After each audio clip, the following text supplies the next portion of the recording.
le loup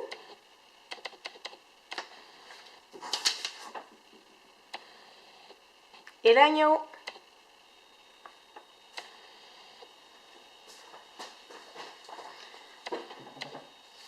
Le loup et l'agneau.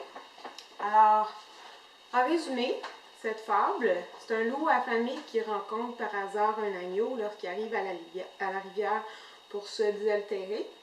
Et le loup l'accuse de le déranger, il menace de le punir pour cet outrage. L'agneau, il se défend en présentant des bons arguments. Et le loup, voyant qu'il perd du terrain, à ce moment-là, il attaque sous un autre angle. Il se plaint de la médisance de l'agneau. Mais l'agneau est trop jeune pour que ce soit lui. Donc, à ce moment-là, l'accusation ne tient pas debout. Le loup, maintenant, il étend ses accusations à la famille entière de l'agneau. Et il se dépêche de mettre sa vengeance à l'œuvre. Il mange l'agneau comme promis. Je vais faire la lecture à haute voix. Alors, le loup et l'agneau de Jean de La Fontaine. La raison du plus fort est toujours la meilleure. Nous l'allons montrer tout à l'heure. Un agneau se désaltérait dans le courant d'une onde pure. Un loup survient à Jean qui cherchait aventure et que la faim en ces lieux attirait. « Qui te rend si hardi de troubler mon breuvage ?» dit cet animal plein de rage. « Tu seras châtié de ta témérité. »« Sire, répond l'agneau, que votre majesté ne se mette pas en colère, mais plutôt qu'elle considère que je me vais désaltérant dans le courant plus de 20 pas au-dessous d'elle, et que par conséquent, en aucune façon, je ne puis troubler sa boisson. »« Tu la troubles, reprit cette bête cruelle, et je sais que de moi tu m'es dit l'an passé. »« Comment l'aurais-je fait si je n'étais pas né, reprit l'agneau. J'étais encore ma mère. »« Si ce n'est toi, c'est donc ton frère. »« Je n'en ai point, c'est donc quelqu'un des tiens. Car vous ne m'épargnez guère, vous, vos bergers et vos chiens. On me l'a dit, il faut que je me venge. » Là-dessus, au fond des forêts, le loup l'emporte et puis le mange, sans autre forme de procès.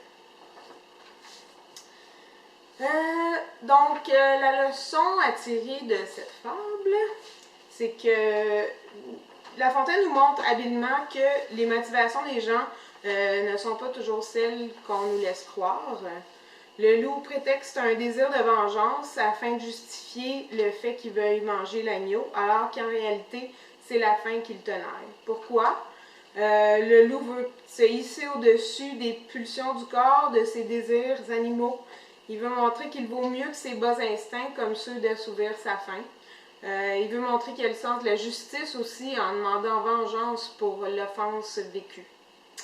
Le génie là-dedans de La Fontaine, c'est de montrer que ce sont ceux qui ont le moins à craindre, ceux qui sont le plus outillés pour faire du mal, qui ont le plus peur qu'on leur enlève leurs privilèges. On peut penser justement aux nobles et aux paysans à ce moment-là. Les paysans, il n'y avait rien, et puis donc il n'y avait pas peur qu'on leur enlève rien, tandis que les nobles étaient toujours à l'affût de « Ah, est-ce que tu m'as pris quelque chose? » Donc le fait d'exercer un contrôle et une autorité toute puissante sur les plus faibles, c'est même pas assez. Il faut en plus qu'il y a justifie. Le rapport de force entre les deux protagonistes est bien illustré par l'emploi de la troisième personne du singulier par l'agneau lorsqu'il s'adresse au loup. C'est une marque de politesse, mais c'est aussi une marque de distanciation par rapport au loup. Il ne veut pas être près de lui, il veut le plus possible qu'il y ait de la distance entre les deux. Donc c'est comme ça faisait que c'était une troisième personne qui était avec eux. C'est moins épeurant pour l'agneau de faire ça comme ça que d'utiliser même la marque de politesse de la deuxième personne du pluriel, le vous, qui est plus direct, même si ça reste poli. Ensuite, peut-être aussi que ça fait référence à Jules César qui parlait de lui à la troisième personne, on ne sait pas, en tout cas moi ça m'a fait penser à ça. Alors que oui, le loup, lui, il parle évidemment à la deuxième personne du singulier parce qu'il est maître de l'agneau. Ensuite, la critique que j'avais à faire à propos de cette fable, finalement, c'est pas exactement une critique. En fait, c'est que La Fontaine commence directement avec la morale de l'histoire. Il sabote un peu la lecture en donnant le punch au tout début. Sauf que finalement, je m'ai réalisé que ça cache le génie de La Fontaine, parce qu'il veut montrer que d'emblée, tout est déjà joué. En annonçant la finale, il montre l'inutilité du débat qui suit. Donc, l'affaire est résolue depuis le tout début. Alors même, la seule critique que j'avais pu trouver, finalement, elle cache du génie. Et voilà!